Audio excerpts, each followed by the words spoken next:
Assalamualaikum warahmatullahi wabarakatuh. Alhamdulillahirabbil alamin. Hamdan yuwafi ni'mah wa yukafi majidah. Ya Rabbana lakal hamdu kama yanbaghi li jalali wajhikal karim wa azimi sultan. Asyhadu an la ilaha illallah wahdahu la syarikalah wa asyhadu anna Muhammadan abduhu wa rasuluh. Allahumma sholli wa sallim ala nuril anwar wa sirril asrar wa tariqil aghyar wa miftahi babil yasyar sayyidina walana Muhammadinil muhtar wa alihil athhar wa ashabihil ahyar adadan ya'milahi wa ifdhalihi amma ba'du fa ya ibadallah usikum wa nafsi bitaqullah faqad fadal muttaqun. Bapak Ibu anak-anak sekalian, seperti biasa saya ajak diri saya ajak kalian semua untuk kita selalu bertakwa kepada Allah Subhanahu wa taala. Takwa artinya melakukan segala perintah Allah dan menjauhi semua larangan Allah. Dan mendekat kepada Allah dalam zikir dan doa. Nah, baiklah. Kita akan mencoba menjawab beberapa pertanyaan. Jadi ceramah saya yang lalu itu menimbulkan beberapa pertanyaan. Pertanyaan pertama itu, Kiai, kenapa sekarang paham Salafi itu begitu powerful di Arab Saudi? Jadi, ketika di abad 18, beliau Syekh Muhammad bin Abdul Wahab menyebarkan faham ini. Yang pertama sekali menolak faham ini adalah ayah dan adik kandungnya. Ayah kandungnya sendiri Syekh Abdul Wahab dan adik kandungnya Salman bin Abdul Wahab. Karena bisa dimengerti di waktu itu hampir semua orang berorientasi kepada mazhab Syafi'i dan Hambali. Dan dua mazhab ini menyatakan bahwa bid'ah itu terdiri di bid'ah yang hasanah dan bid'ah yang dhalalah. Bid'ah yang bagus dan bid'ah yang sesat. Nah, tiba-tiba beliau Syekh Muhammad bin Abdul Wahab menyatakan tidak ada bid'ah hasanah, tidak ada. Semua bid'ah itu dalalah. Dan bid'ah itu yang dimaksud bid'ah itu kalau tidak dikerjakan Nabi, tidak dicontohkan Nabi, itu bid'ah. Begitu kata beliau. Jadi sudah kita bahas masalah ini sudah panjang lebar. Cuman yang paling untung, yang paling membuat mereka menjadi powerful itu ketika sekitar tahun 1933, pemerintah Saudi menjadikan faham ini menjadi agama negara. Dan melarang semua faham yang ada di Saudi diajarkan, selain faham Salafi ini. Ini bencana buat umat Islam, karena pada waktu itu Makkah adalah rujukan bagi semua orang untuk datang ke Makkah belajar. Di sana ada para wali-wali Allah, ada si Yasin Padang, ada si Imam Nawawi Al-Bantani, ada si Abdul Karim Tanara, orang-orang para wali Allah yang luar biasa. Berkahnya buat saya, guru saya yang tadinya juga mukim di Mekah, tahun 90-an lebih begitu beliau kembali ke Indonesia. Sehingga tahun 97 awal saya berkesempatan untuk berguru pada beliau. Sudah saya cerita proses berguru yang sangat panjang sekali. Alhamdulillah akhirnya beliau berkenan mengajar saya. Jadi dengan dukungan dana pemerintah Saudi yang sangat besar, faham ini disebarkan ke seluruh dunia. Dan yang paling menarik itu adalah mereka memberikan beasiswa kepada para pemuda dari seluruh dunia yang mau belajar. Gratis biayanya. Belajar di sana didukung, didorong oleh mereka supaya mereka punya gelar-gelar yang bagus, gelar doktor. Sampai pulang ke Indonesia dengan gelar yang bagus, dengan pengetahuan Al-Quran yang bagus, hafal Al-Quran, dengan bahasa Arab yang bagus, tampilannya bajunya rapi, putih, bersih, jenggotnya bagus, ngomongnya fasih. Membuat banyak orang tertarik pada paham Salafi ini. Itulah selama 2 minggu kemarin saya membedah paham Salafi supaya orang kenal. Teliti sebelum membeli. Jangan cuma lihat casingnya, lihat isinya. Setelah itu ternyata mau ikut, silahkan. Setiap orang bebas merdeka untuk menentukan jalan hidupnya, silahkan gitu. Kemudian yang kedua, kapan Nabi mencapai derajat insan kamilnya? Yakni kalau sudah insan kamil itu sudah berlaku hadis yang tempo hari Pak Sukri bacakan tuh, kata Allah dalam hadis qudsi, akulah jadi matanya dia melihat, akulah jadi telinganya dengan itu dia mendengar, akulah jadi kakinya dan itu dia berjalan. Nabi mencapai derajat ini ketika Isra Mi'raj. Ketika beliau naik ke Sidratul Muntaha, ketemu langsung Allah Subhanahu wa taala. Saat itulah beliau sampai ke derajat yang mulia tadi. Tapi beliau tidak pernah menunjukkan derajatnya dalam sepertinya tiba di Mekah sesaat balik lagi ke Madinah, beliau nggak mau. Kata beliau, saya takut saya disembah-sembah oleh umat saya. Beliau nggak mau menunjukkan beliau bisa menghidupkan orang mati. Nanti bilang Muhammad bukan manusia. Beliau sanggup. Kalau Syekh Abdul Qadir bisa menghidupkan orang mati, tentu saja beliau sanggup. Beliau guru besarnya. Gitu. Pernahkah beliau menunjukkan hal-hal yang gaib-gaib itu, yang mujizat-mujizat? Pernah. Pernah berapa kali? Pernah ketika perang Handak, ketika Madinah dikepung, ditingkar oleh kafir Quraisy, 10.000 kafir Quraisy menyerbu ke Madinah. Mereka terhalang oleh parit, kalau mendekat panah dari parit, mereka tingkar, mereka kurung Madinah, mereka bilang, kita blokade aja. Kalau nanti kehabisan makan kan mereka nyerah. Di sini Nabi menunjukkan derajat insan kamilnya. Beliau berdoa minta kepada Allah Ta'ala. Turun badai salju yang sangat dahsyat sekali. Itu semua kafir Quraisy pulang meninggalkan Madinah. Cuma beliau nggak pernah bilang, saya itu yang doa. Beliau nggak pernah bilang seperti itu. Terjadi aja seperti itu. Dan ketika pada waktu sedang di blokade itu, ada seorang sahabat datang ke Nabi. Ya Nabi, saya motong kambing. Tapi kambingnya kecil. Cukup cuma buat beberapa orang aja. Nabi ngajak sahabat kira-kira 10-11 orang. Ayo kita makan, kita makan. Makan 10-11 orang. Setelah selesai, ayo makan lagi 10 orang lagi. Makan lagi. Selesai, makan lagi. Seluruh sahabat makan, itu makanan gak habis-habis. Cuma seekor kambing kecil. Di situ beliau menunjukkan derajat mukjizat kenabian, kerasulannya. Sekali lagi beliau tunjukkan, kelihatan beliau itu menunjukkan cuma dalam keadaan kepepet. Keadaan terpaksa baru beliau tunjukkan itu. Itu ketika Fatu Makkah, ketika mendudukan Makkah, kehabisan air. Sahabat cari air kemana-mana nggak ada. Tiba-tiba Rasul dari tangannya keluar air yang memancar. Itu air nggak habis-habis. Semua sahabat wudhu dari air yang memancar dari tangannya Nabi tadi. Di situ beliau menunjukkan hal seperti itu. Selebih dari itu beliau selalu tampil sebagai manusia biasa. Muhammadun basarun nakal basar wal dua kali yakuti bainal hajar. Beliau mau seperti manusia biasa. Sebagai seorang suami, sebagai seorang ayah. Perang ya perang. Perang Badar perang, tapi menang aja orang. Cuma 300 orang menang lawan 1.000 orang. Karena tentara-tentara tidak kelihatan yang membantu. Tapi beliau nggak mau gitu. Kalau beliau mau bisa aja gitu. Rubuh semuanya. Beliau nggak mau menunjukkan seperti itu. Beliau mau yang wajar-wajar aja, yang manusiawi. Nah, kemudian kita membahas kalau di setiap aliran tarekat itu ada 4 serangkai syariat, tarekat, hakikat, makrifat. Semua pasti mereka membahas masalah ini. Ini kita mulai dari ketika Nabi sedang berkumpul dengan para sahabat, datang seorang pemuda bertanya, ya Muhammad, apa itu Islam? Kata Nabi, Islam itu bersaksi bahwa tidak Tuhan selain Allah dan Muhammad sebagai Rasulnya, dan mendirikan sholat, dan melakukan puasa, dan bayar zakat, dan pergi haji. Benar, katanya. Sahabat heran, ini orang nanya tapi membenarkan gitu. Kemudian dia tanya, Muhammad, apa itu iman? Iman itu artinya kamu percaya kepada Allah, kamu beriman kepada Allah, percaya kepada Allah, percaya pada malaikat, percaya pada Rasul, percaya kitab suci, percaya akhir, percaya qada dan qadar Allah. Benar, kata orang tadi. Muhammad, apa itu ihsan? Ihsan itu artinya kita menyembah Allah seakan-akan kita melihat Allah. Kalau kita belum sanggup melihat Allah, rasakan Allah melihat ke arah kita. Benar, kata orang tadi.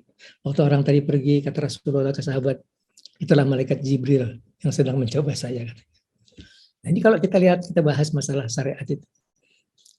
Jadi kalau kita membahas masalah Islam, yes, Islam itu syariat. Syariat itu adalah Islam. Iman itu adalah hakikat. Dan makrifatnya adalah ihsan tadi. Ihsan adalah makrifatnya. Gambaran dari syariat, hakikat, makrifat adalah gambaran dari Islam, iman, dan ihsan. Tarekat adalah jalannya untuk mencapai kepada makrifat tadi. Jadi kalau ada ulama mengkiaskan pada sebuah perahu, katanya perahu itu, perahunya adalah Islamnya, nakhodanya adalah imannya, kemudian tujuannya adalah makrifatnya adalah ihsannya. Di sanalah kita akan bertemu pemilik pulau tadi, kata mereka. Dan tarekat adalah jalannya. Bolehkah orang membuat sebuah tarekat? Tiba-tiba aja Pak Supri bikin tarekat? Boleh. Boleh. Asal punya sponsornya. Siapa sponsornya? Harus Rasulullah. Bagaimana dia mau menyampaikan tangan muridnya ke Rasulullah kalau tangannya aja nggak sampai? Gimana bilang ya Rasulullah, nih tangan murid saya pokoknya kalau dia tangannya aja nggak nyampe, gimana menyampaikan tangan muridnya? Dan sponsor keduanya adalah Nabi Khidir. Saya membuat tarekat ini sebetulnya berdasarkan lebih banyak pada inspirasi dari Nabi Khidir. Karena saya mengajarkan pertama kali tarekat kepada jemaah saya, mereka ketakutan. Karena mereka langsung bersentuhan dengan dunia jin. Meskipun saya hibur, usah takut, saya jagain, usah takut, tetap aja takut. Saya mohon petunjuk kepada Allah Subhanahu Wa Taala gimana caranya bisa ngajar orang yang orang nggak takut. Jangan sampai sentuhan dulu. Sampai sekarang kita mendapatkan jalan. Kita punya tahap 1, tahap 2, tahap 3. Tahap 1 kita adalah mencoba berdekat kepada Allah, mendekat kepada Allah. Dan sudah berhasil, alhamdulillah, sudah hampir 100%. Mereka merasakan kedekatan kepada Allah. Meskipun kedekatan ini masih kedekatan yang paling awal. Itulah muraqabah. Muraqabah itu merasa Allah melihat ke arah kita. Tingkat yang paling rendah daripada kedekatan kepada Allah. Tapi dalam perjalanan waktu, insya Allah akan meningkat terus. Muraqabah pun sudah alhamdulillah. Sudah artinya saya bisa sholat sambil nangis pas suatu. Saya merasakan betapa dosa banyak berbuat dosa. Saya betul dekat kepada Allah, Allah sedang ngeliatin saya. Itu sudah bagus sekali. Terbukti bahwa dalam tarekat itu di tahap pertama sudah menghasilkan hasil. Di tahap kedua kita adalah mencoba kedekatan kepada Rasulullah. Sampai ke dalam tingkat mencium tangan Nabi. Itu yang saya minta ke Rasulullah. Minta ikhlasnya. Ya Nabi, mohon ikhlasnya nih anak-anak saya mencium tangan. Itu targetnya 70 hari. Tapi baru 30 hari. Sudah ada yang bermimpi dia berada di Madinah dan dipanggil Rasulullah. Oh, bagus sekali. Sebab mimpi Nabi, kata Nabi, itulah saya. Setan tidak bisa meniru saya. Sudah ada yang bermimpi, saya mimpi saya sholat diimami oleh Rasulullah. Wah, bagus banget itu. Sudah diimami oleh Rasulullah, sudah jadi makmumnya Rasulullah. Tapi yang paling ketiga, yang paling bagus. Pas hari saya lagi zikir malam, lampunya tidak terlalu terang, agak remang-remang.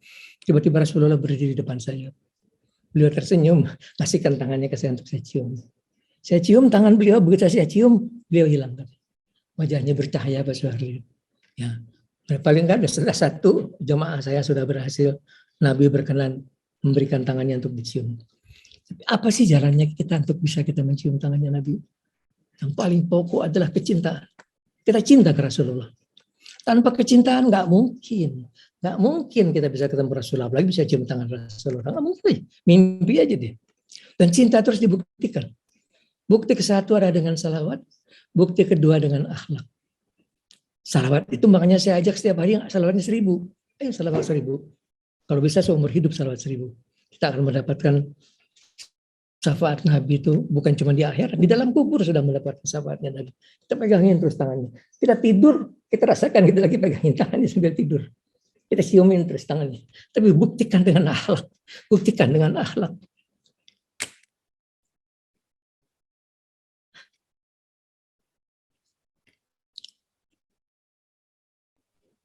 Kita akan coba terus membahas kitab Tanbihul Ghafilin, di antaranya kita mencoba memperbaiki akhlak kita. Kita jaga mulut kita, tidak berbuat, tidak berdusta, tidak mau orang lain. Kelakuan kita selalu mencoba memberikan manfaat untuk orang lain dengan harta kita, dengan ilmu kita, dengan tenaga kita, sekedar dengan senyum kita. Berusaha supaya tenaga untuk kita tidak sombong, jangan takabur. Allah benci orang takabur. Allah paling benci orang takabur. Itu selendang saya kata Allah Ta'ala. Memakai selendang ke neraka jahanam. Apa sih yang kita sombongkan? Belajar kita untuk lebih tawadu, belajar kita lebih bisa menghargai orang lain. Jangan lihat orang dari sisi kekayaannya gitu. Banyak orang-orang yang saya kenal para wali Allah itu orang-orang yang sederhana sekali, miskin sekali. Dan satu hal yang saya perhatikan dari para wali Allah, saya banyak ketemu mereka, termasuk guru saya Iming Benyamin. Ada Mbah Nur, kaki Gunung Slamet, ada Mbah Fanani, di Kuasa Lempeng, pindah Purwokerto, ada Mama Surya di Jasinga, ada Mama Husen di Cilengsi. Itu semua mereka punya persamaan. Mereka nggak ngomong. Ya, kata Imam Ghazali, siapa orang ketemu Allah lidahnya jadi keluar. Kata Imam Ghazali begitu. Saya bacanya begitu, lidahnya jadi keluar. Mereka diam semua, nggak ada yang ngomong. Bahkan Mbah Kemangli pun ngomongnya sepatah-sepatah aja. Karena beliau masih punya pesantren, masih ngajar, jadi masih beraktivitas. Kalau yang lain itu karena mereka sudah sendiri, diam aja. Badannya itu kurus, kecil, tipis sekali karena hari-hari mereka biasa mereka puasa. Dan yang paling itu yang bisa membuat orang-orang buruk sangka itu, mereka tidak kelihatan melakukan syariat. Semua lima-limanya itu nggak kelihatan pernah melakukan sholat. Tapi kadang-kadang kita nggak ngerti dia makannya dari mana gitu. Ahmad Fanani itu tinggal di gubuk, tinggal di gubuk tuh makannya di mana, buang airnya kemana gitu. Kita nggak tahu tuh orang seperti itu. Jadi pernah ada keponakan guru saya nomor 2 itu, dia buruk sangka sama uangnya. Uwa wali Allah, apa wali Allah? Nggak sholat. Rasulullah aja sholat tahu. Ketika beliau sedang pergi haji, beliau lihat uangnya sedang sholat di depan Ka'bah. Diperhatikan nih wah nih, dia dari sana, wah bener, dia dari depan, wah bener katanya. Dia sholat di makmum di belakangnya. Begitu dia selesai sholat, salam hilang. Begitu saya pulang ke Indonesia, saya mau cium tangannya, wah katanya. Karena kita nggak ngerti, kita ngeliat pakai mata kita, matanya mata ikan peda. Coba lihat pakai mata hati kita. Coba lihat mereka pakai mata hati, kita silung lihatnya. Luar biasa mereka. Kita bahas tempo hari, di hati kita, di dada kita tuh ada cahayanya. Nur iman, cahaya iman. Seberapa terang tuh dada tergantung seberapa tinggi imannya. Makin tinggi imannya makin terang cahayanya. Sampai ada hadis Nabi, Allah tidak mengajab orang yang 40 rumah di mana tinggal seorang soleh.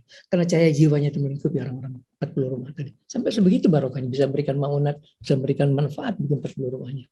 Jadi kalau para waliullah tuh, mereka tuh ada yang cahaya jiwanya menerangi seluruh pulau Jawa, terang oleh cahaya jiwanya mereka.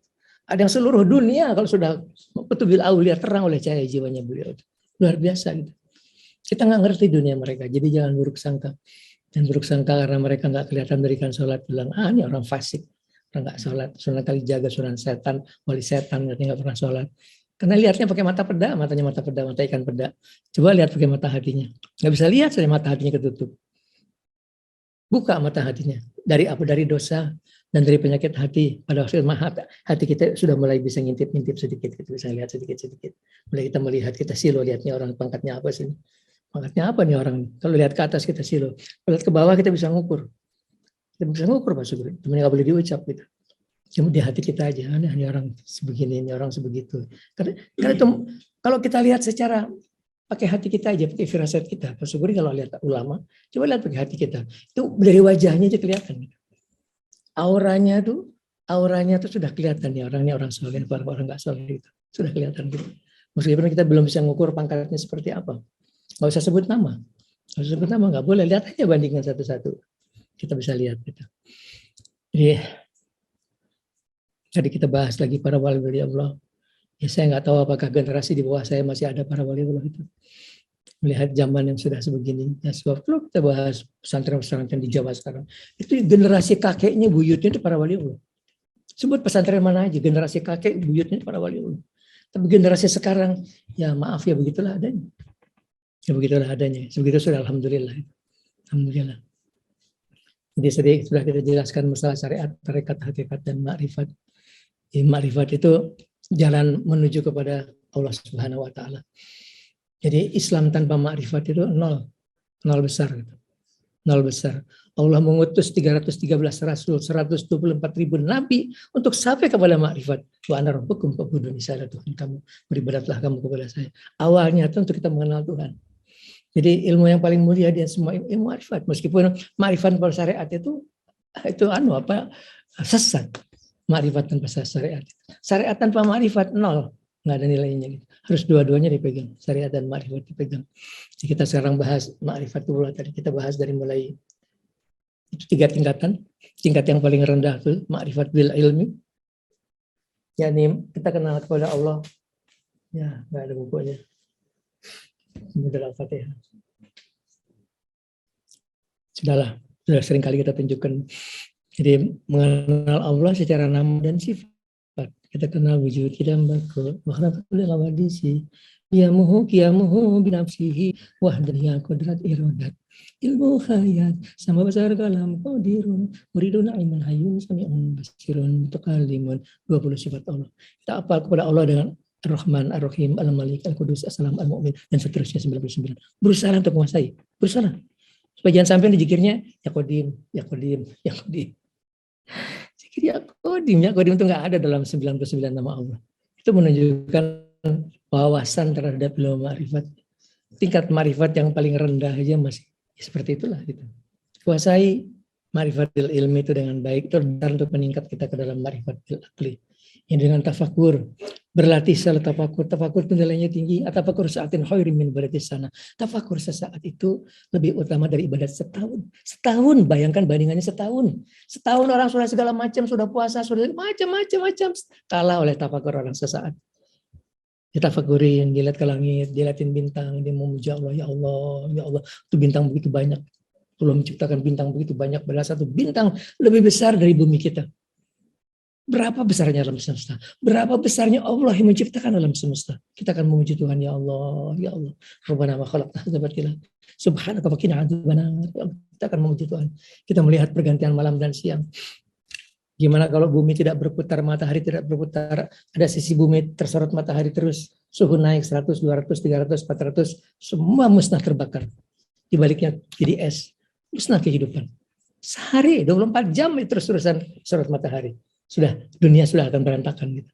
Gimana Allah mengatur diputar terus supaya kehidupan berjalan terus. Kita akan menuju Tuhan. Siapa sanggup memutarkan bumi beratnya jutaan ton? Siapa yang sanggup bumi diputarkan beratnya jutaan ton? Coba lihat kejadian gimana laut disorot matahari, naik ke atas menguap jadi awan, berjalan menumpuk banyak awan bergunung turun jadi hujan kemudian melalui parit-parit kecil terkumpul di sungai, masuk lagi ke laut disorotin lagi, naik lagi ke atas. Kita siklus bagaimana Allah menurunkan air. Kita akan memuji Tuhan, ya Allah, luar biasa Allah. Luar biasa. Kalaulah kita mau tafakur, dan itu nilainya tinggi sekali. Berlatihlah selalu tafakur, dari mulai yang paling kecil, telur yang pagi-pagi kita makan jadi omelet, coba renung, itu paling bagus tafakurin. Itu diremin kok bisa keluar anak ayam, dari mana sih bulunya datang tuh? Itu kakinya dari mana datang? Tuh ada kakinya, ada matanya, ada patoknya. Hidup lagi. Siapa yang ngasih kehidupan? Itulah Allah Subhanahu wa taala. Al-Hayyu Al-Muhyi, yang Maha hidup dan memberikan kehidupan. Kita muji Tuhan, ya Allah, ya Allah. Itu nilainya lebih utama dari ibadat setahun. Biasakan selalu kita tafakur. Dimanapun kita berada, kita tafakur. Kita berada di atas Gunung Bromo, kita melihat pemandangan indah. Kita melihat lukisan tangan Allah. Allah melukis dengan sangat bagus sekali alam semesta tadi. Kita muji, ya Allah, ya Allah. Terlatihlah selalu. Terlatihlah pikiran kita selalu tafakur. Sampai kemudian ma'rifat yang paling tinggi. Sekarang kita jalani ma'rifat bil qalbi dengan hati kita. Dengan konsep bahwa manusia itu punya 4 mata. 2 di kepala, 2 di hati. 2 di kepala dia melihat alam nyata. Melihat rumahnya yang bagus, mobilnya yang bagus. 2 di hati dia melihat alam gaib. Dia melihat alam malam. Dia melihat dunia jin. Nah itulah sebuah perjalanan rohani yang dijalani dengan kita melalui jalan tarekat tadi.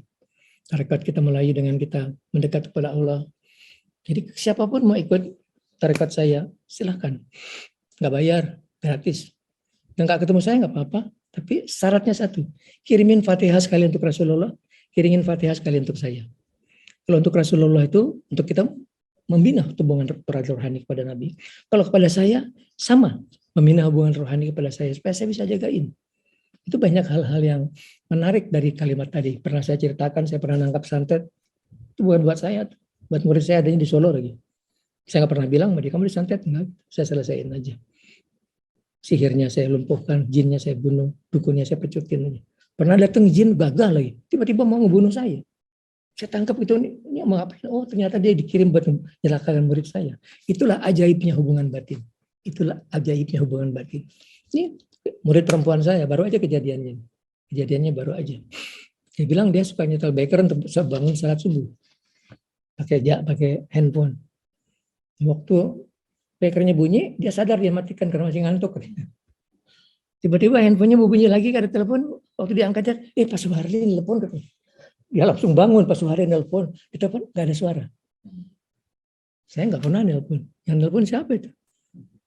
Itu karena dia ngirimin saya Fatihah setiap hari, saya kirimin Pak Suharli Fatihah katanya. Itu teman-teman kita yang bangunkan. Allah Subhanahu wa taala yang bangunkan. Oleh teman-teman kita, kamu bangun subuh, salat subuh. Salat subuh terus pada waktunya gitu. Jangan salat telat-telat, bangun sudah telat-telat. Kalau kita harus belajar salat pada waktunya. Ya, salat dikit-dikit telat masih oke lah. Tapi jangan sampai udah kelewatan 1 jam gitu. Udah sudah terlalu banyak salat ketinggalan. Salat 1 jam.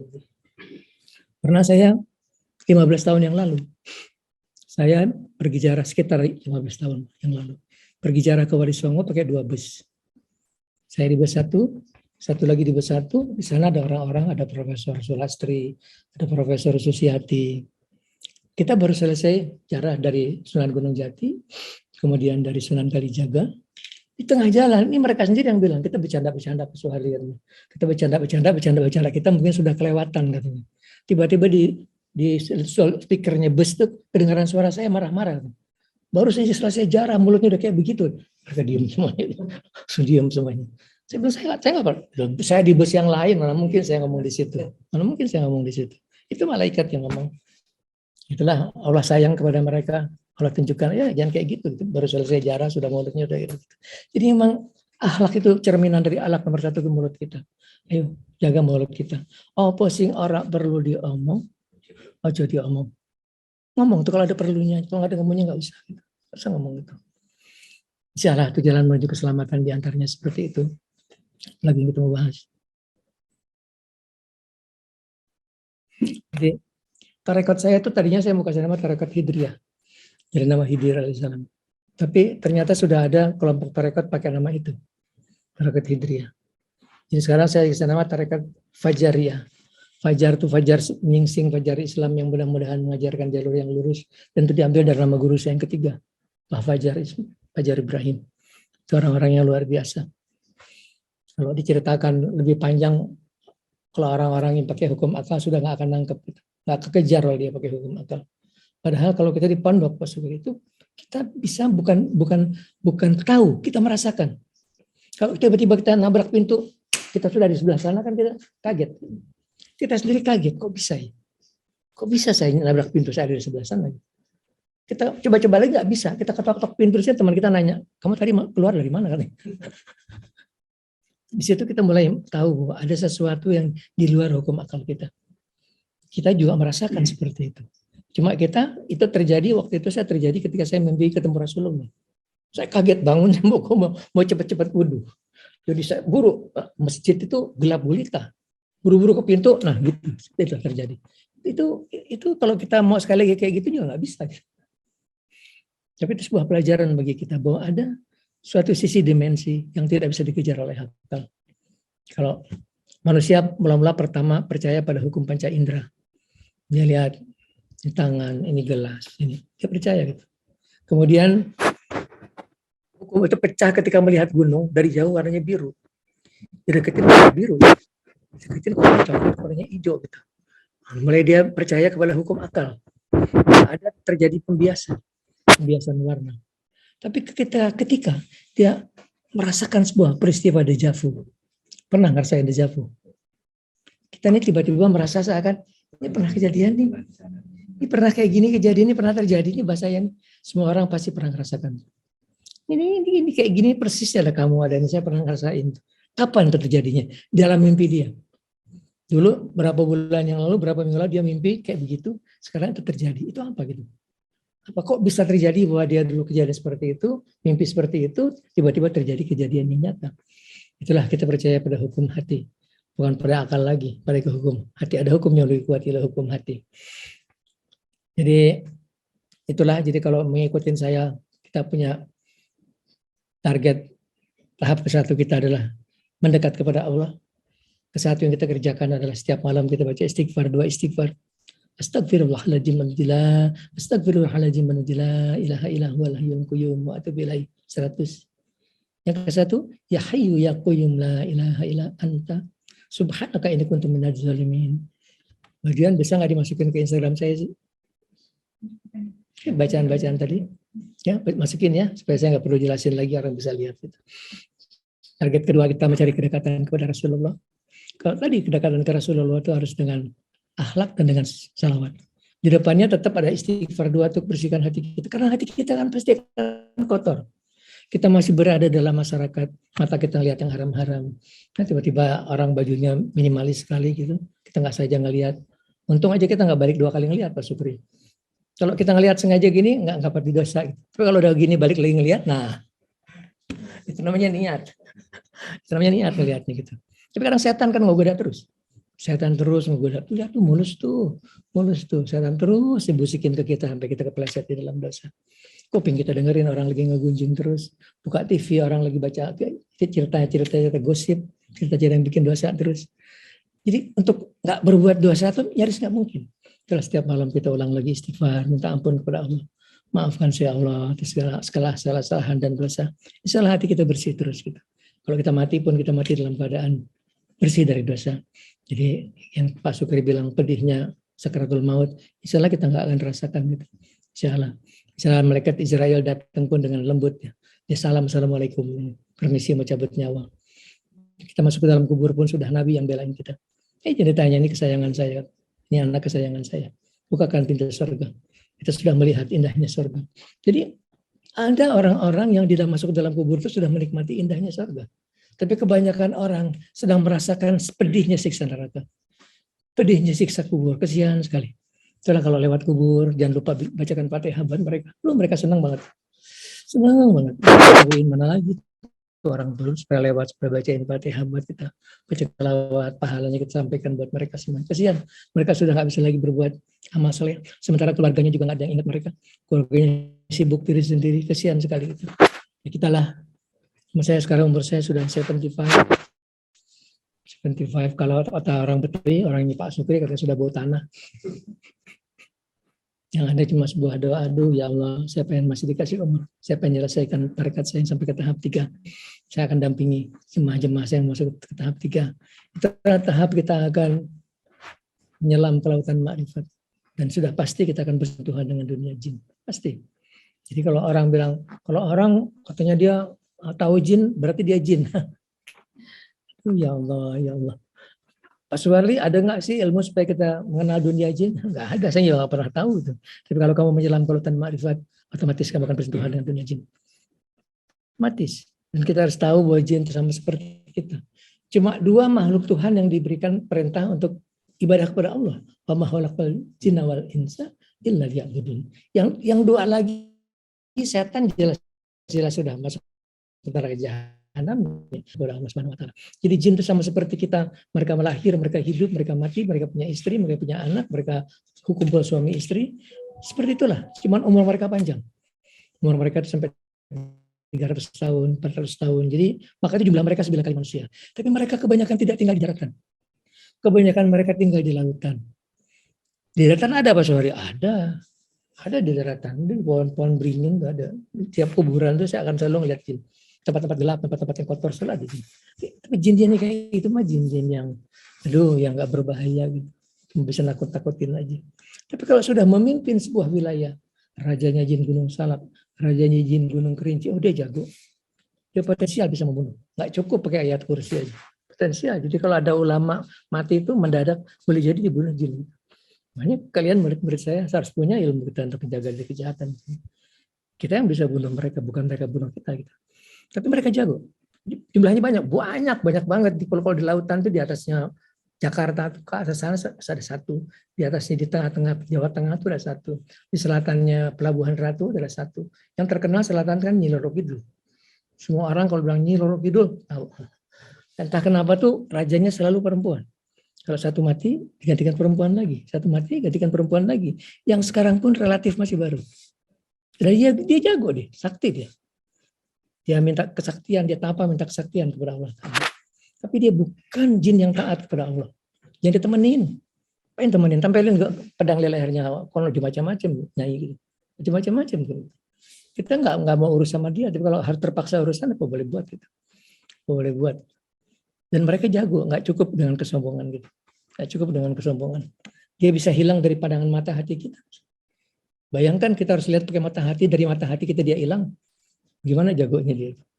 Jadi nggak cukup. Kita harus belajar dengan benar.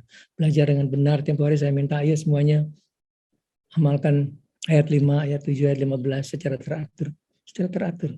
Itu ada hadamnya. Itu gagah sekali hadam-hadamnya itu. Nanti saya akan turunkan CV-nya, pedangnya Nabi. Itu bukan ilmu rahasia.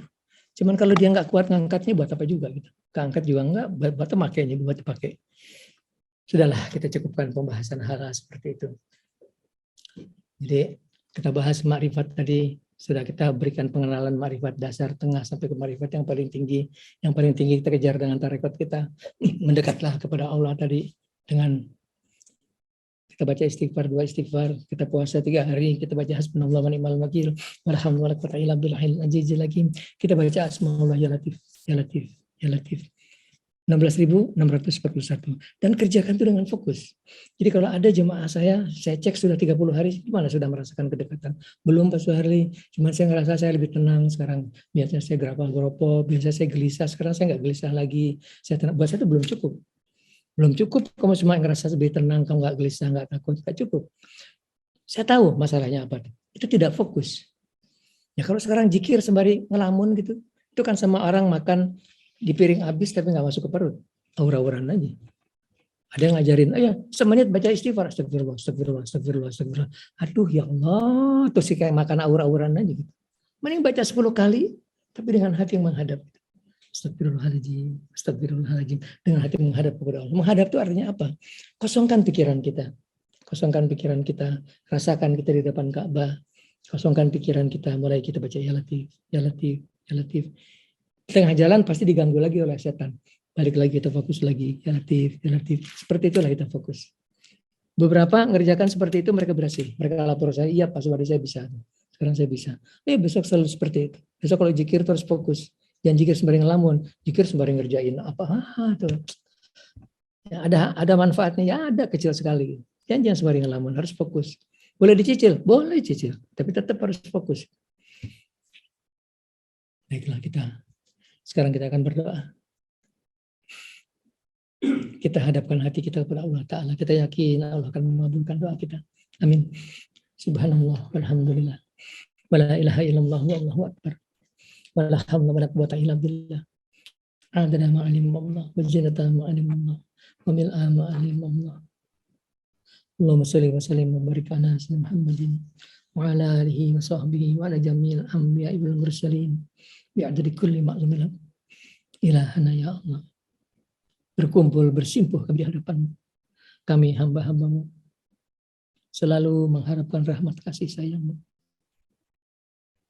Terimalah puja dan puji kami. Syukur terima kasih kami atas segala nikmat karunia yang telah Engkau limpahkan kepada kami. Nikmat iman, nikmat Islam, nikmat sehat, nikmat umur, dan nikmat lainnya begitu banyak tidak sanggup kami hitung satu persatu.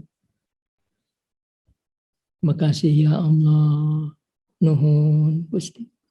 Falakal hamdu kulluhu, walakal syukur kulluhu, walakal mulku kulluhu, walakal khalqu kulluhu, biyadikal khairu kulluhu, fa illaka yarji'ul amru kulluhu. Limpahkan rahmat dan kasih sayang. Limpahkan rahmat, taufik, hidayah, inayah, magfirahmu. Maafkan segala kesalahan kami ya Allah. Maafkan segala kekurangan kami. Ampuni segala dosa-dosa kami ya Allah. Bersihkan hati kami dari segala dosa dan penyakit hati. Bukakan mata hati kami agar kami dapat ma'rifah, agar kami dapat mencintaimu. Nas'aluka hubbaka wa hubba man yuhibbuka wa hubba amalan yuqribuna ila hubbaka. Ilahana. Ampuni dosa kedua orang tua kami, ayah-ayah kami, ibu-ibu kami. Beliau yang sudah di dalam kubur, lapangkan kubur mereka ya Allah. Mudahkan urusan mereka. Lepaskan dari kesulitan di dalam kubur. Lepaskan dari siksa kubur. Jadikan kubur mereka tempat yang menyenangkan. Taman dari taman-tamannya surga. Mereka masih hidup di dunia. Jadikan mereka orang-orang yang husnul khatimah. Ampuni dosa semua anggota keluarga kami ya Allah, baik masih hidup maupun sudah di dalam kubur. Istri-istri kami, suami-suami kami, kakak-kakak kami, adik-adik kami, anak-anak kami, ipar-ipar kami. Mereka yang sudah di dalam kubur, lapangkan kubur mereka ya Allah. Mudahkan urusan mereka. Penuhi kubur mereka dengan cahaya. Lepaskan dari kesulitan di dalam kubur. Jadikan kubur mereka raudhah min riyadil jannah. Mereka masih hidup di dunia. Bimbing di jalan yang Kau ridhoi. Selamatkan dunia mereka. Selamatkan akhirat mereka. Ilahana ya Allah. Ampuni dosa semua saudara-saudara kami muslim dan muslimat. Bil khusus sebangsa setanah air.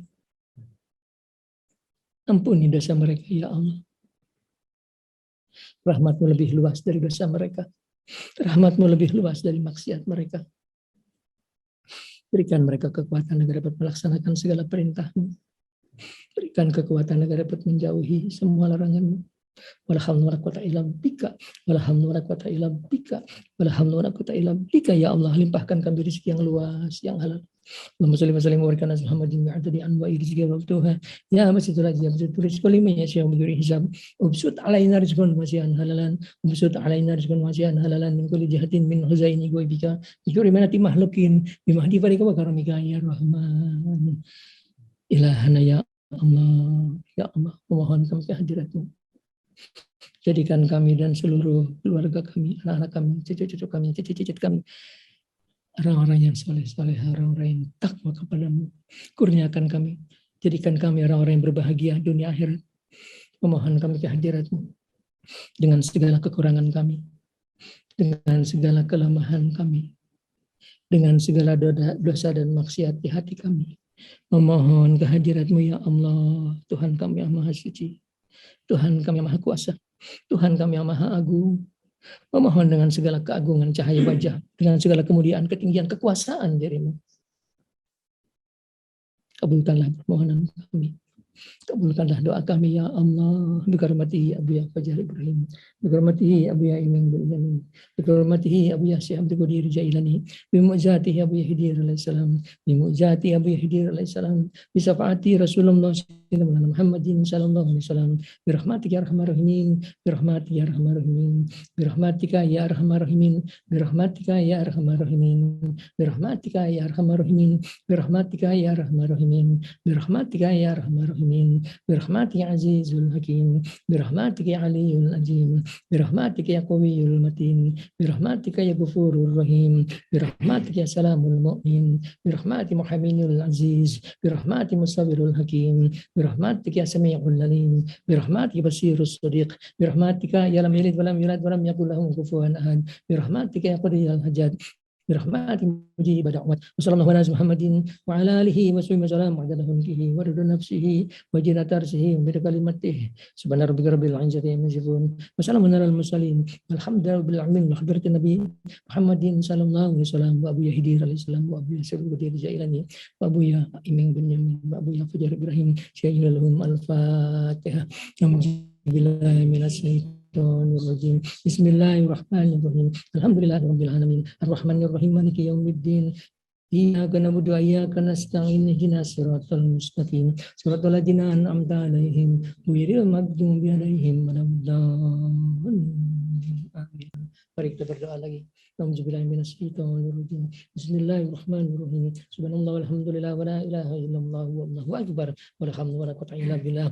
Allahumma shalli wa sallim wa barik ala Muhammadin wa ala alihi wa sahbihi wa ala jami'il anbiya wal mursalin ya dari kulli ma'lumin ya hayyu ya qayyum la ilaha illa anta subhanaka inna kunna minaz zalimin ya Allah. Allahumma inna zalamna anfusana zulman katsiran kabiran wa la yaghfiru dzunuba anta faghfir lana maghfiratan min indika warhamna innaka antal ghafurur rahim. Ya hayyu ya qayyum la ilaha illa anta subhanaka inna kunna minaz zalimin. Allahumma ighfir lana wa li walidayna wa li jami'il muslimin wal muslimat.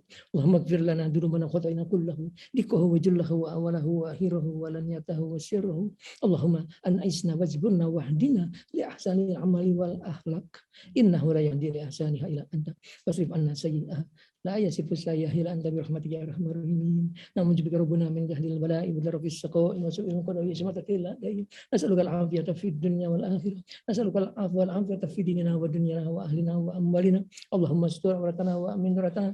Allahumma inna na'udzubika min jawali ni'matika wa tahwili afiyatika wa fujiati ni'matika wa jami'i sahwatika. Allahumma na'udzubika min ilmin la yanfa'u min qalbin la yahja'u min nafsin la yasba'u min da'watin la yastajibu laha. Allahumma inna nas'aluka al-huda wa tuqa wal 'afafa wal ghina. Allahumma inna nas'aluka al-'ilma nafi'an wa 'amalan mutaqabbalan wa rizqan wasi'an halalan wa shifaan min kulli da'in wa shifaan min kulli da'in wa shifaan min kulli saqamin. Rabbana la tuzigh qulubana ba'da idh hadaytana wa hab lana min ladunka rahmatan innaka antal wahhab. Rabbana hab lana min azwajina wa dhurriyyatina qurrata a'yun waj'alna lil muttaqina imama. Allahumma hasibna hisaban yasiran. Nas'aluka minal khairi kullihi ma 'alimtum wa lam na'lam. Nas'aluka min khairi ma as'aluka min ibadikas solihun wa na'udzubika min syarri ma as'aluka min ibadikas solihun. Nas'aluka min khairi ma as'aluka minhu nabiyyuka Muhammadin sallallahu alaihi wasallam wa na'udzubika min syarri ma as'aluka minhu nabiyyuka Muhammadin sallallahu alaihi wasallam wa antal musta'anu wa lakal balagu walhamdu wa la quwwata illa billah. Rabbana taqabbal minna innaka antas samiul alim wa tub alaina innaka antat tawwabur rahim. Wassallallahu ala Muhammadin wa ala alihi wa sallam wa adada umrihi wa ridna nafsihi jina daris min kalimatihi subhana rabbika rabbil izzati amma yasifun wa salamun alal mursalin walhamdulillahi rabbil alamin. Hadratin nabi Muhammadin sallallahu alaihi wasallam wa bihi Ibrahim yalum al-fatihah. Bismillahi minasyaitonir rajim. Bismillahirrahmanirrahim. Alhamdulillahi rabbil alamin arrahmanir rahim maliki yaumiddin iyyaka na'budu wa iyyaka nasta'in ihdinas siratal mustaqim siratal ladzina an'amta 'alaihim ghairil maghdubi 'alaihim waladdallin. Demikianlah lebih kurangnya Saya mohon dimaafkan lahir batin. Wassalamualaikum warahmatullahi wabarakatuh.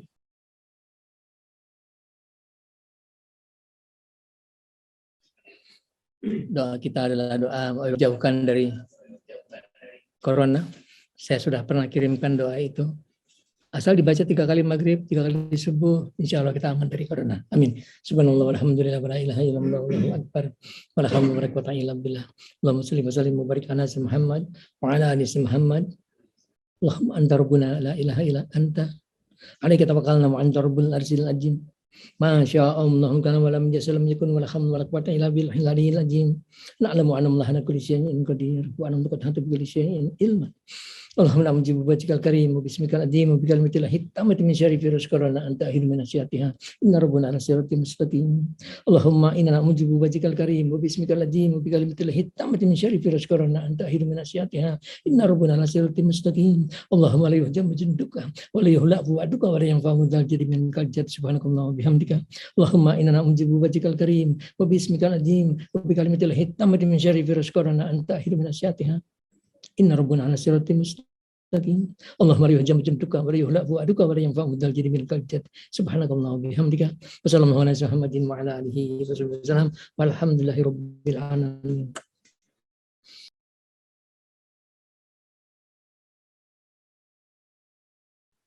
Bismillahirrahmanirrahim. Assalamualaikum warahmatullahi wabarakatuh. Innal hamdalillah nahmaduhu wa nasta'inuhu wa nastaghfiruh wa na'udzu billahi min syururi anfusina wa min sayyiati a'malina man yahdihillahu fala mudilla lahu wa man yudlilhu fala hadiyalah. Asyhadu an la ilaha illallah wahdahu la syarika lah wa asyhadu anna sayyidana wa nabiyyana Muhammadan abduhu wa rasuluhu la nabiyya ba'dah. Allahumma shalli wa sallim wa barik ala sayyidina Muhammad wa ala ali sayyidina Muhammad amma ba'du. Qala Allah Ta'ala fil Qur'anil Karim, a'udzu billahi minasyaitonir rajim. Bismillahirrahmanirrahim. Qul ya ibadiyalladzina asrafu ala anfusihim la taqnatu min rahmatillah. Innallaha yaghfiru dzunuba jami'an innahu huwal ghafurur rahim. Wa qala Rasulullah sallallahu alaihi wasallam, kullu bani adam khata' wa khairul khata'ina at-tawwabin. Shadaqallahul azim. Wa sadaqa rasuluhun nabiyul habibul karim wa nahnu ala dzalika minasyahidin wasyakirin walhamdulillahi rabbil alamin.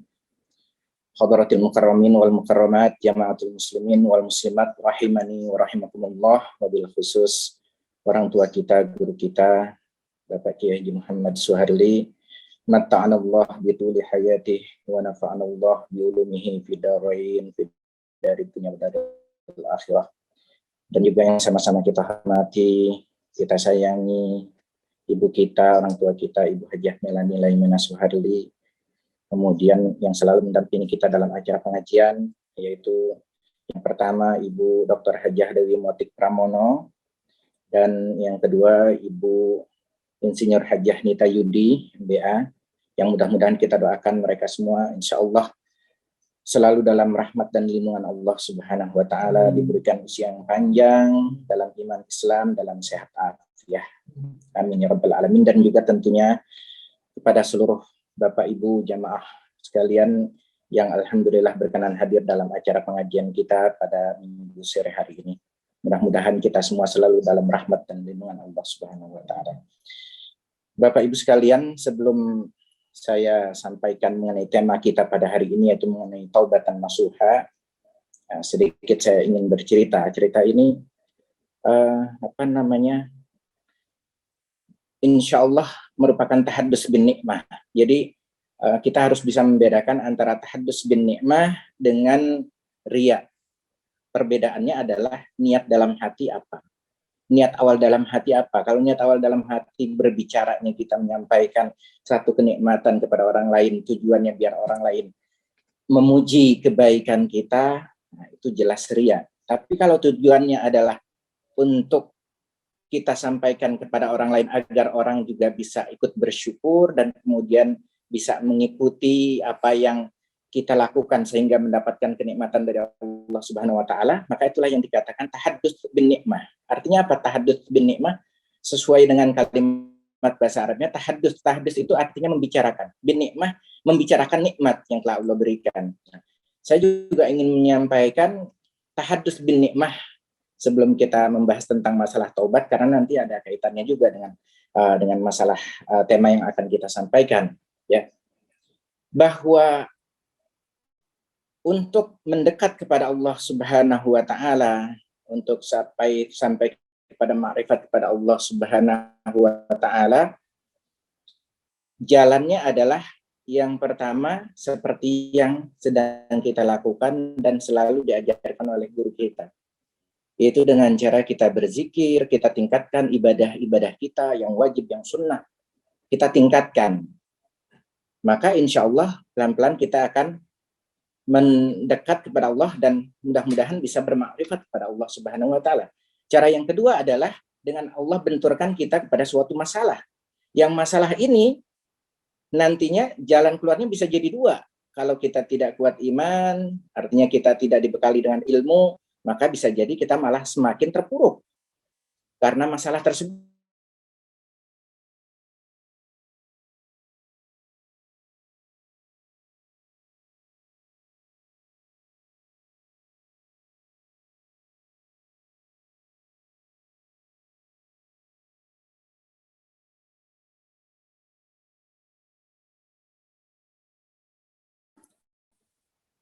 Kalau saya sempat merasakan yang kedua juga. Suatu ketika Allah benturkan saya dengan sebuah masalah. Tapi alhamdulillah Allah memang bertujuan baik kepada kita, ya. Karena alhamdulillah sejak awal dilandasi dengan ilmu pengetahuan agama, akhirnya kita mengerti pada saat seperti itu Allah menginginkan kita kemana, sehingga akhirnya kemudian kita melakukan, saya secara pribadi berusaha untuk melakukan pendekatan kepada Allah Subhanahu wa taala dengan meningkatkan ibadah dan banyak berzikir kepada Allah Subhanahu wa taala. Dan seperti yang tadi dikatakan oleh guru kita Bapak Kiai Muhammad Sukali, ini adalah hidayah dari Allah Subhanahu wa taala. Hidayah itu tidak akan manusia berikan kepada orang lain. Artinya manusia tidak bisa memberikan hidayah kepada siapapun. Yang mempunyai hak prerogatif untuk memberikan hidayah itu hanya Allah Subhanahu wa taala. Bahkan sekelasnya Rasulullah, Allah katakan di dalam Al-Qur'an, innaka la tahdi man ahbabta walakinnallahu yahdi man yasha. Beliau tidak bisa artinya membimbing pamannya beliau Abu Thalib untuk mengikrarkan syahadat. Asyhadu an la ilaha illallah wa asyhadu anna Muhammadar Rasulullah sebagai tanda keislaman. Walaupun kita wajib untuk berbaik sangka.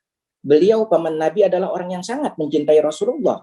Tempatnya nanti di mana? Ada yang mengatakan beliau di neraka, tapi kita berbaik sangka. Beliau adalah orang yang sangat dekat dan sangat mencintai Rasulullah. Mudah-mudahan dengan syafaatnya Rasulullah, mudah-mudahan beliau mendapatkan tempat yang mulia di sisi Allah Subhanahu wa taala. Wallahu a'lam, itu haknya Allah Subhanahu wa taala. Artinya apa? Artinya masalah hidayah itu adalah pemberian dari Allah Subhanahu wa taala. Bahkan bayangkan, terkadang kita berpikir mana mungkin seorang yang penjahat kemudian dia bisa menjadi baik. Allah memberikan hidayah sekelas seperti seorang ulama yang mantan perampok, Fudail bin Iyad. Ya, beliau perampok yang sangat ditakuti pada zamannya. Tapi kemudian hidayah dari Allah Subhanahu wa taala, beliau menjadi seorang ulama yang bahkan satu kali dikatakan beliau itu gurunya Imam Syafi'i. Bahkan ada kisah yang terjadi pada masa Bani Israel. Ya, ada seorang wanita tunasusila. Ya, wanita tunasusila pekerjaan seperti itu setiap hari, menggoda perempuan yang menggoda laki-laki untuk akhir kemudian melakukan perbuatan yang dilaknat oleh Allah Subhanahu wa taala, perbuatan maksiat, perzinahan. Sampai suatu ketika Allah ingin memberikan hidayah kepada wanita ini dengan cara bagaimana? Dengan cara suatu ketika lewat seorang pemuda ahli ibadah di depan, ini kisah ini terjadi pada masa Bani Israel.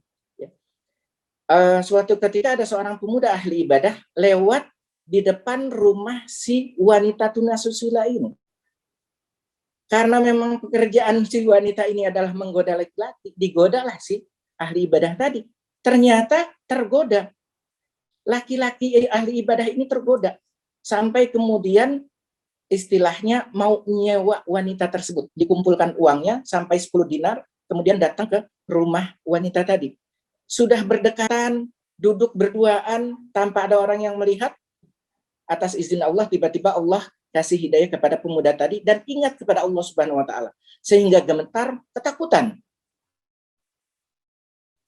Gemetar ketakutan, akhirnya dia minta izin kepada wanita tadi untuk keluar dari rumahnya. Tapi wanita ini berusaha menahan. Kamu sudah bayar, kamu sudah berikan saya uang. Kata pemuda tadi, silahkan ambil uangnya. Saya takut kepada Allah. Akhirnya pergi. Tapi sempat ditanya, kamu siapa?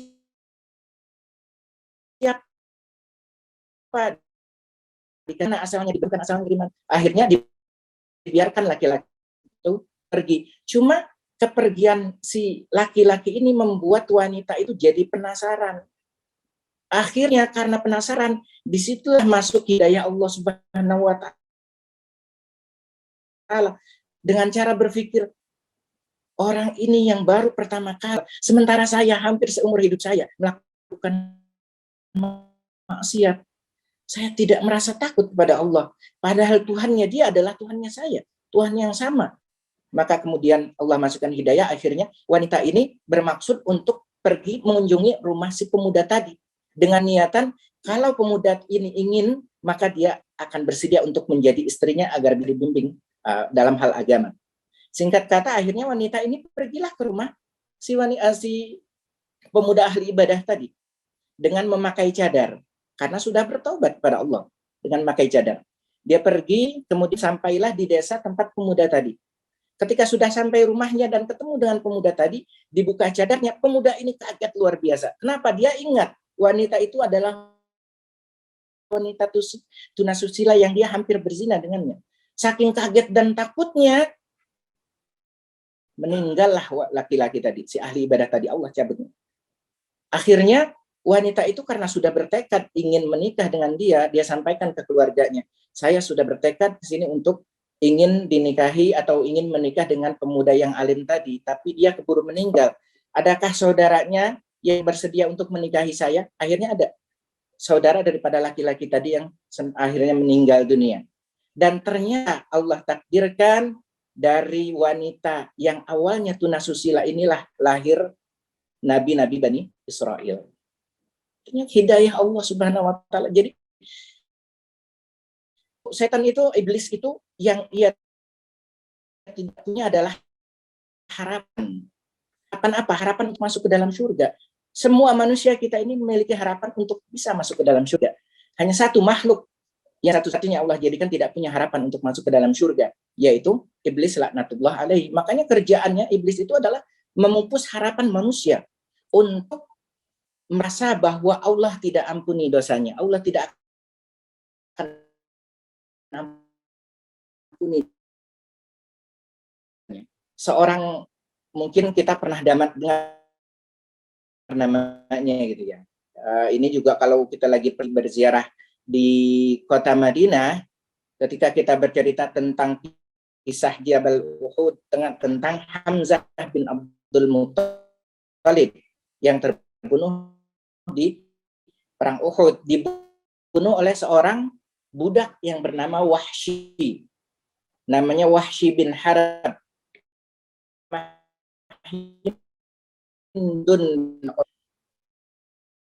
Hindun binti Utbah ini Muttalib karena kerabatnya, keluarganya itu mati pada saat perang Badar, dibunuh oleh Hamzah. Akhirnya dia cari akal oleh Hindun untuk membunuh Hamzah bin Abdul Muttalib. Dengan cara apa? Dengan cara ia perintahkan Wahsy, karena Wahsy adalah seorang ahli perang, dia ahli tombak, disewa Wahsy dengan jaminan bahwa kalau dia berhasil membunuh Hamzah, maka Wahsy akan dimerdekakan. Merdeka dari budak itu adalah sebuah hadiah yang luar biasa. Ya, itu janji Hindun kepada Wahsy. Akhirnya terjadilah peperangan Uhud. Hamzah bin Abdul Muttalib meninggal pada saat perang Uhud. Bukan hanya itu, meninggal di tangan Wahsy. Bukan hanya itu saja, Wahsy ini karena Hindun saking bencinya dengan Hamzah, diperintahkan Wahsy kalau Hamzah sudah meninggal, disuruh belah dadanya, dikeluarkan jantungnya, kemudian diberikan kepada Hindun untuk dikunyah mentah-mentah. Dan bukan hanya itu, Hamzah dicongkel matanya dan diiris kupingnya oleh Wahsy. karena kekejamannya. Sampai-sampai kemudian, inilah yang saya katakan tadi, innaka la tahdi man ahbabta walakinnallah yahdi man yasha. Allah takdirkan kemudian Wahsy mendapatkan hidayah. Akhirnya ia ingin bertaubat, tapi dia merasa takut, merasa bagaimana mungkin Allah bisa mengampuni dosanya, karena sudah keluarganya Rasulullah dibunuh. Ya, bukan hanya sekedar dibunuh, dikeluarkan jantungnya, kemudian dikeluarkan matanya, dipotong kupingnya, sampai sedemikian kejamnya. Tapi Wahsy ini sudah bulat tekadnya untuk bertaubat kepada Allah Subhanahu wa Ta'ala. Karena dia tidak berani untuk menyampaikan kepada Rasulullah, akhirnya diperintahkan istrinya untuk menyampaikan tentang hal ini, tapi tidak diberitahukan namanya. Si istrinya Wahsy ini datang kepada Rasulullah Shallallahu Alaihi Wasallam untuk menyampaikan bagaimana jika ada seorang ahlul maksiyah kemudian ingin bertobat kepada Allah Subhanahu Wa Taala. Kata Rasulullah, Allah akan terima taubat kita. Allah akan terima taubat orang tersebut. Bahkan kalau ia sudah pernah membunuh, Akhirnya kembalilah si istri ini kepada Wahsy dan disampaikan bahwa Allah akan terima taubat, kata Rasulullah seperti itu. Tapi Wahsy masih penasaran. Akhirnya tanya lagi kepada istrinya, apakah kamu sampaikan bahwa orang tersebut adalah aku yang bunuh pamannya beliau? Akhirnya disampaikanlah kepada Rasulullah, wahai Rasulullah, orang yang saya maksud tadi ingin bertaubat, padahal dia sudah melakukan begitu banyak kemaksiatan, bahkan sempat pernah membunuh, adalah suamiku yang bernama Wahsy. Wahsy ini adalah orang yang pernah membunuh pamanmu, yaitu Hamzah bin Abdul Muttalib. Bagaimana perasaan Rasulullah? Seperti itu. Orang yang sangat mencintai beliau dibunuh oleh si Wahsy. Kemudian Wahsy minta agar Rasulullah sampaikan kepada Allah agar Allah terima taubatnya. Rasulullah sempat terdiam. Lakukan. Ternyata Allah kemudian turunkan ayat yang tadi saya baca. Surah Az-Zumar ayat 53. Qul ya ibadiyalladzina asrafu ala anfusihim. Katakanlah, ya ibadiyalladzina asrafu ala anfusihim. Katakan kepada umat manusia, katakan kepada umatmu, ya ibadiyalladzina asrafu ala anfusihim. Wahai hamba-hambaku yang sudah kelewatan banget dosanya terhadap diri mereka karena melakukan begitu banyaknya maksiat dan dosa. La taqnatu mir rahmatillah. Jangan pernah engkau putus, innallaha yaghfiru dzunuba jami'an. Allah akan mengampuni seluruh dosa. Nah, dalam ayat yang lain nanti akan saya sampaikan satu dosa yang tidak akan Allah ampuni dosanya kalau dia meninggal kemudian tidak sempat bertobat pada Allah Subhanahu wa taala. Apa? Dosa kemusyrikan. Innallaha la yaghfiru ayyushraka bihi wa yaghfiru ma duna dzalika liman yasha. Ya. Selain daripada itu, selain daripada kemusyrikan, dosa sebesar apapun akan Allah ampuni dengan syarat kita benar-benar taubatan nasuha. Berangkat dari ayat inilah akhirnya Wahsy memberanikan diri untuk datang kepada Rasulullah dan menyampaikan taubatnya. Rasulullah karena sudah turun ayat ini, beliau sampaikan bahwa Allah Subhanahu wa taala sudah mengampuni dosanya. Tapi Rasulullah tidak mau melihat Wahsy. Karena kalau melihat Wahsy, Rasulullah akan ingat pamannya Hamzah bin Abdul Muttalib. Akhirnya Wahsy bersedia melakukan hal itu. Dia pergi, dia keluar dari Madinah sampai wafatnya Rasulullah SAW. Ketika Rasulullah wafat, baru beliau datang ke Allah. Wahsy yang awalnya pada saat kafir dia membunuh orang yang sangat cinta kepada Rasulullah, sebelum dia meninggal, Wahsy sempat membunuh satu orang musuh Islam yang luar biasa yang bernama Musailamah. Musailamah ini siapa? Musailamah julukannya Al-Kadzab. Musailamah sang pendusta, sang pembohong. Dia itu adalah nabi palsu. Jadi atas izin Allah ternyata orang-orang yang di awalan adalah yang pernah berlumuran dengan dosa, tapi atas izin Allah, dengan hidayah Allah Subhanahu wa taala, kalau ingin bertobat dengan taubatan nasuha, itu taubat yang sebenar-benarnya bertaubat. Taubat yang sebenar-benar pernah melakukan satu kesalahan, satu dosa, kemudian kita benar-benar menyesali dosa tersebut, kita berjanji tidak akan pernah kembali untuk mengulangi melakukan perbuatan dosa itu, kemudian kita benci perbuatan maksiat itu, maka itulah taubat yang sebenar-benarnya. Tapi ada satu tambahan lagi.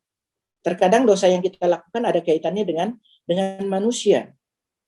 Kita zolimi hak orang lain, kita zolimi hak saudara kita orang lain, maka Allah belum akan menerima taubat kita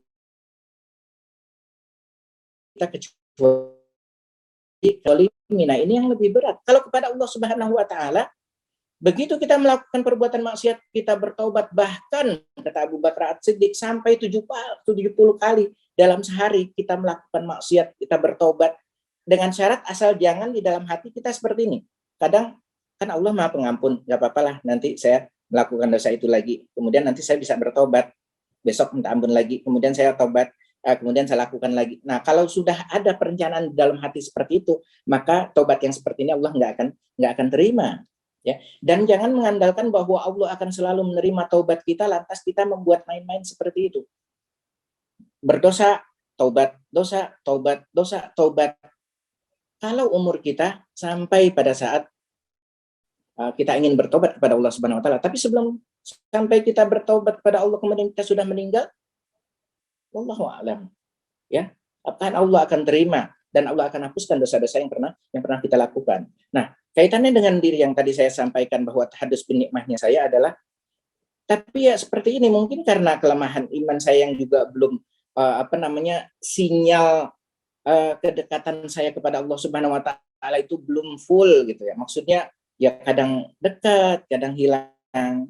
Jadi terkadang saya merasakan seperti pada tadi saat sholat zuhur. Waktu sholat zuhur berjamaah di masjid saat tadi saya mengerjakan sholat zuhur, saya tidak merasakan apa-apa. Tapi yang saya rasakan setelah saya selesai sholat zuhur, kemudian saya sholat sunnah ba'diyah, dan saya sholat sunnah taubah. Pada saat saya sholat sunnah taubah, tiba-tiba saya nangis. Kenapa? Tiba-tiba Allah takdirkan saya ingat akan dosa-dosa saya dan rasa takut saya akan azab kubur yang kemarin sudah saya sampaikan. Azab kubur dan azab dan sakitnya sakaratul maut. Sehingga membuat saya jadi sangat takut. Disitulah Allah caranya menggiring kita untuk mendapatkan hidayah dari Allah Subhanahu wa taala. Ya. Intinya pintu taubat, bahkan Allah menciptakan dalam surga itu pintu yang namanya pintu taubah. Pintu taubah yang besarnya, luasnya pintunya itu demikian luasnya sampai perjalanan kurang lebih sekitar 2 tahun kita untuk mencapai antara pintu satu ke pintu berikutnya. Saking luasnya. Artinya apa? Rahmat dan ampunan Allah Subhanahu wa taala demikian lebarnya Allah buka. Dan Allah sudah mempunyai statement, ya. Nah, ini yang tadi saya katakan, satu-satunya makhluk yang Allah ciptakan yang akan putus harapan, yang tanpa harapan itu adalah iblis, laknatullah alaih. Ya, iblis ketika Allah usir dari surga karena membangkang, karena takaburnya disuruh untuk bersujud kepada Nabi Adam, tapi ia tidak mau lakukan. Di antara permintaan iblis adalah Rabbi anzirni ila yaumi yub'atsun. Iblis ini minta agar Allah tangguhkan dia tidak mati sampai hari kebangkitan nanti. Allah izinkan. Dan iblis statementnya adalah dia akan menggoda manusia sampai kapanpun, sampai nyawa manusia terlepas dari tubuhnya, baru dia akan berhenti menggoda manusia. Ya, jadi jangan dikira bahwa ketika kita sudah menjadi seorang alim, ketika kita sudah bertobat, ketika kita sudah berusaha mendekat kepada Allah Subhanahu wa taala, iblis tidak akan menggoda. Justru godaan iblis itu akan lebih kuat lagi kepada kita. Ya. Tapi jangan khawatir, jangan takut bahwa ketika kita sudah berusaha mendekat Allah Subhanahu wa taala, maka Allah akan memberikan pertolongannya kepada kita. Oleh karena itu Allah memberikan statementnya kepada iblis, menjawab permintaan iblis tadi. Kalau iblis tidak akan keluar dari tubuh manusia untuk menggoda manusia sampai nyawa keluar dari tubuh manusia, maka Allah katakan, aku tidak akan berhenti untuk memberikan taubat kepada manusia sampai nyawanya keluar dari tubuhnya. Itulah jawaban Allah kepada iblis karena ingin benar-benar membuat iblis itu putus harapan kepada Allah Subhanahu wa taala. Sampai seperti demikian. Hadirin ma'asyiral muslimin rahimani wa rahimakumullah. Nah, berkenaan dengan Nabi Adam alaihissalam, ya, Nah, ini juga ada kaitannya dengan ayat yang tadi saya sampaikan di surah Az-Zumar ayat 53, bahwa Allah Subhanahu wa taala ketika menciptakan Nabi Adam alaihissalam, kemudian Nabi Adam berkata, "Wahai Tuhanku, sesungguhnya Engkau telah memberi kewenangan kepada iblis untuk menggoda saya dan anak cucu saya, dan saya tidak mampu untuk menghadapinya kecuali dengan pertolongan." Jadi nggak bisa kita itu menghindar dari iblis, itu tidak akan bisa kecuali dengan memohon pertolongan Allah Subhanahu wa taala, dengan ta'awuz, kita berta'awuz, mohon perlindungan Allah Subhanahu wa taala. Kemudian Allah berfirman, Allah katakan, anak cucumu tidak akan dilahirkan melainkan ada malaikat yang dipasrahi untuk menjaganya dari tipu daya dan kejahatan iblis. Jadi setiap kita itu sudah Allah ciptakan makhluk yang akan menjaga kita, yaitu malaikat yang akan menjaga kita dari sejak kita dilahirkan dan menjaga kita dari tipu daya dan kejahatan iblis.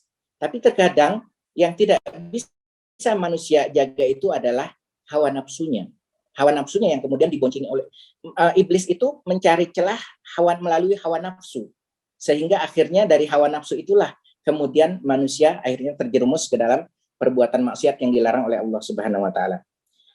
Itulah perkataan Allah kepada Nabi Adam, ya, bahwa Allah menciptakan malaikat yang akan menjaga kita. Kemudian Nabi Adam berkata, "Wahai Tuhanku, tambahkan." Nabi Adam minta lagi, tambahin apa lagi buat anak cucuku nanti agar terjaga dari iblis. Allah katakan, kebaikan itu dibalas dengan 10 kali. Bahkan aku akan menambahkannya, sedangkan keburukan itu hanya dibalas 1 keburukan, bahkan bisa jadi aku akan menghapusnya. Ini juga statement yang Allah berikan kepada manusia untuk memutuskan harapannya iblis. Ya. Sampai di satu hadis pernah dikatakan oleh Rasulullah SAW bahwa Allah menciptakan 2 malaikat yang bertugas untuk mencatat segala perbuatan amal perbuatan kita. Malaikat yang sebelah kanan dan malaikat sebelah kiri. Malaikat sebelah kanan, malaikat Raqib, akan mencatat amal kebaikan. Malaikat Atid akan mencatat amal keburukan. Nah, ketika seorang manusia melakukan perbuatan baik, maka perbuatan baik itu akan langsung dicatat oleh malaikat penjaga sebelah kanan, malaikat pencatat kebaikan. Langsung dicatat kebaikan yang pernah kita lakukan.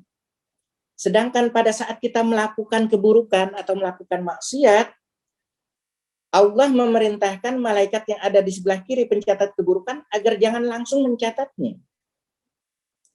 Jangan langsung ketika kita melakukan keburukan, malaikat tidak akan langsung mencatat keburukan yang kita lakukan. Tapi Allah perintahkan sampai 5 kali orang itu melakukan keburukan. Setelah itu dia masih melakukan maksiat, baru kemudian malaikat akan mencatat keburukannya. Tapi kalau pada saat berikutnya setelah 5 kali melakukan keburukan, di ke-6 kalinya ternyata dia lakukan kebaikan, maka kata Allah, aku akan menghapus keburukan yang 5 ini. Bahkan 1 kebaikan Allah akan lipat gandakan 10 kali lipat. Yang 5-nya ini adalah untuk menutupi keburukan yang pernah dilakukan oleh kita. Yang 5-nya akan Allah tetap tangguhkan dan akan menjadi pahala untuk orang yang melakukan kebaikan tersebut. Ini agak bukti bahwa Allah Rahman Rahimnya kepada kita sampai seperti itu, ya. Maha pengasih dan penyayangnya Allah kepada kita. Pada saat kita melakukan keburukan, Allah tidak langsung mencatatnya. Malaikat tidak akan langsung mencatat keburukan kita, tapi akan ditangguhkan. Ditunggu. Bahkan dalam suatu hadis dikatakan Allah itu senangnya ketika ada seorang hamba yang bertaubat setelah melakukan keburukan, atta ibu minadz dzambi kaman la dzambalah. Orang yang bertaubat dari dosa-dosanya, dia seperti orang yang tidak pernah melakukan perbuatan dosa. Itu disampaikan dalam sebuah hadis seperti itu, ya. Jadi yang diperlukan, yang Allah inginkan dari setiap hamba-hambanya adalah kita kembali kepada Allah Subhanahu wa taala dengan cara bertaubat atas segala dosa-dosa yang pernah kita lakukan. Dan bahagianya Allah itu melebihi bahagianya kita. Ketika ada seorang hamba yang bertobat kepada Allah Subhanahu wa taala, bahagianya Allah itu diibaratkan seperti rasanya orang ketika dia menjaga seekor unta, kemudian untanya pergi, beberapa hari hilang, kemudian tiba-tiba dicari ke sana ke sini nggak ketemu, tiba-tiba datang kembali untanya. Ketika dia bangun dari tidur melihat untanya sudah ada kembali. Luar biasa senangnya. Nah, Allah bahkan lebih gembira, Ya, ketika ada seorang hamba yang mau bertobat kepada Allah Subhanahu wa taala. Dan yang lebih menggembirakannya lagi adalah ayat yang surah Az-Zumar tadi yang Allah katakan bahwa innallaha yaghfirudz dzunuba jami'an, bahwa Allah akan mengampuni seluruh dosa, semua dosa akan Allah ampuni, kecuali orang-orang yang meninggal masih dalam kemusyrikan, ya, tidak sempat bertaubat mohon ampun kepada Allah Subhanahu wa taala, maka innallaha la yaghfiru ayyusyraka bihi wa yaghfiru ma duna dzalika liman yasha. Tapi itu pun kepada orang-orang yang Allah kehendaki. Tinggal kita pilihannya, apakah kita mau terus ke dalam maksiat-maksiat yang selalu kita lakukan atau kita kembali kepada Allah Subhanahu wa taala. Kalau bagi saya, bahwa apa yang kemarin sudah kita sampaikan, yang sudah kita kaji, begitu pedihnya sakaratul maut dan begitu pedihnya azab kubur, cukuplah itu sebenarnya untuk menjadi sentilan buat kita untuk kembali kepada Allah Subhanahu wa taala. Karena apa? Karena kita tidak tahu kapan kita akan meninggal dunia, ya. Kalau di dalam hati masih ada perasaan yang kemarin juga sempat saya katakan, kadang muncul perasaan-perasaan, besok kita masih hidup, nggak apa-apa lah malam ini. Besok subuh kita sholat, kita taubat. Ya, buktinya adalah banyak orang yang tiba-tiba tertidur, kemudian dia tidak bangun lagi. Kalau seperti itu, na'udzubillah min dzalik. Ya, padahal kita belum sempat bertobat atas dosa yang pernah kita lakukan, tinggal bisa jadi kita akan menjadi orang yang putus harapan di alam kubur. Kenapa? Karena kita belum sempat bertobat atas dosa yang sempat kita lakukan. Bahkan Rasulullah Shallallahu Alaihi Wasallam yang diajarkan oleh guru kita itu adalah hal yang luar biasa. Ya, membaca istighfar sebanyak 3 kali saja. Dalam hadis katakan, man qala astaghfirullahal azim alladzi la ilaha illa huwal hayyul qayyum wa atubu ilaih 3 marrat. Ini hadis Rasulullah. Barang siapa yang mengatakan atau yang mengucapkan kalimat istighfar, astaghfirullahalazim alladzi la ilaha illa huwal hayyul qayyum wa atubu ilaih, ghafarallahu dzunubahu walau kanat mislu zabadil bahri. Dengan membaca 3 kali, Masya Allah, Allah ampuni dosa-dosa kita yang sebanyak buih di lautan. Allah akan ampuni karena Maha Pengampunnya Allah Subhanahu wa taala, ya. Apalagi kalau kita baca sampai ratusan kali, ya. Astagfirullahalazim sampai akhir yang tadi saya baca sebanyak 100 kali. Ya Hayyu ya Qayyum la ilaha illa, itu istighfarnya Nabi Yunus, ya, istighfarnya Nabi Yunus pada saat Allah takdirkan ditelan oleh ikan. Beliau istighfar, ya Hayyu ya Qayyum la ilaha illa subhanaka inni kuntu minaz zalimin. Kita baca 100 kali. Tujuan untuk apa? Untuk menghapuskan dosa-dosa kita, ya. Bukan untuk siapa-siapa, itu untuk kebaikan diri kita sendiri. Mudah-mudahan dengan pendekatan kita, Allah ampuni dosa-dosa yang kita yang kecil, dengan kita lazimkan zikir di lidah kita, Allah berkenan untuk memberikan hidayah yang lebih besar lagi kepada kita, ya.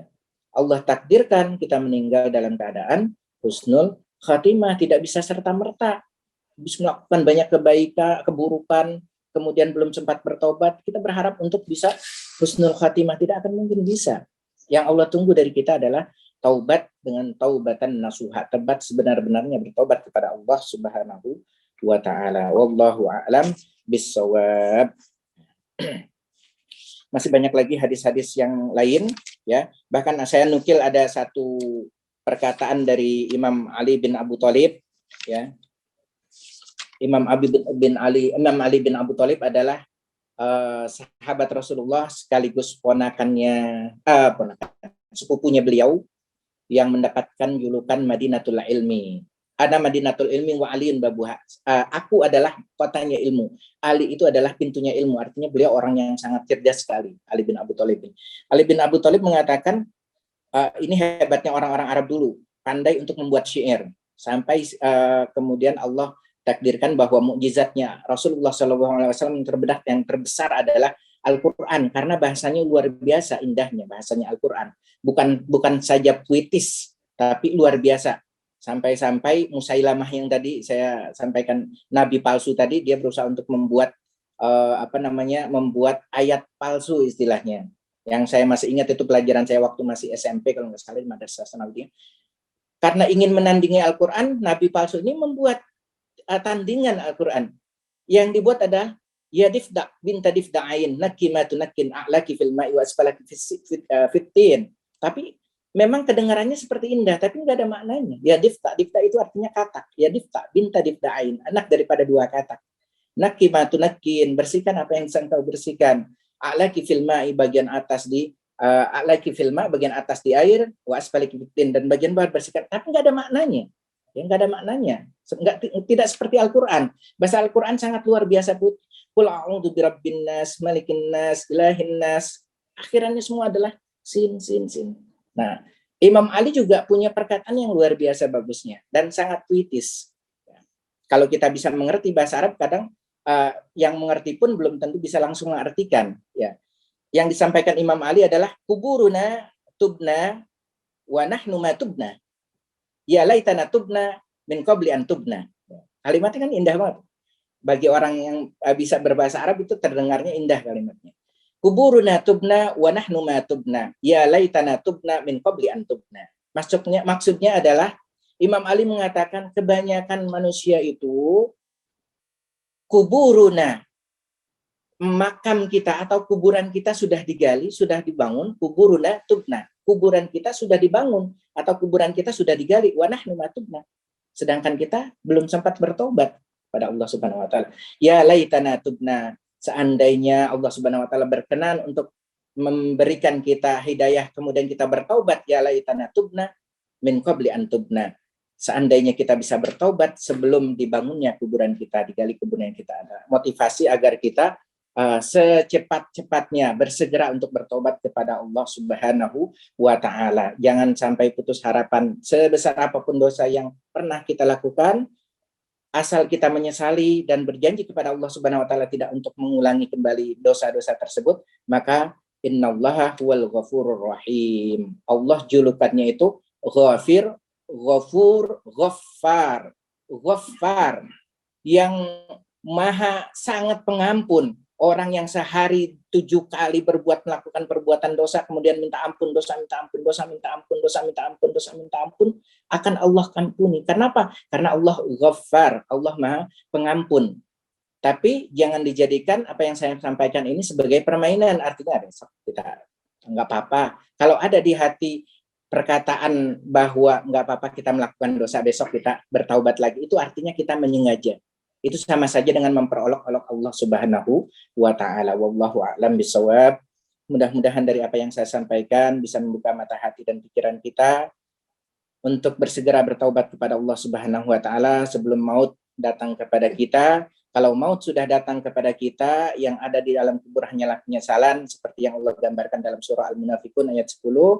Rabbi laula akhartani ila ajalin qarib fa asaddaqu wa akum minas solihin. Ya Allah, andaikan engkau tunda ajalku sebentar aja, ya, maka aku akan berjanji untuk mau bersedekah, maka aku akan berjanji mau untuk melakukan perbuatan-perbuatan amal yang solih. Tapi kalau sudah ada di dalam kubur, maka sudah tidak ada lagi pintu ampunan untuk dosa-dosa yang pernah kita lakukan. Wallahu a'lam bishawab. Kurang lebihnya saya mohon dibukakan pintu maaf yang sebesar-besarnya. Apabila ada kalimat dari Quran ataupun hadis yang kurang tepat saya sampaikan, mohon dibukakan pintu maaf yang sebesar-besarnya. Hadanallahu wa iyyakum ajma'in. Wassalamualaikum warahmatullahi wabarakatuh.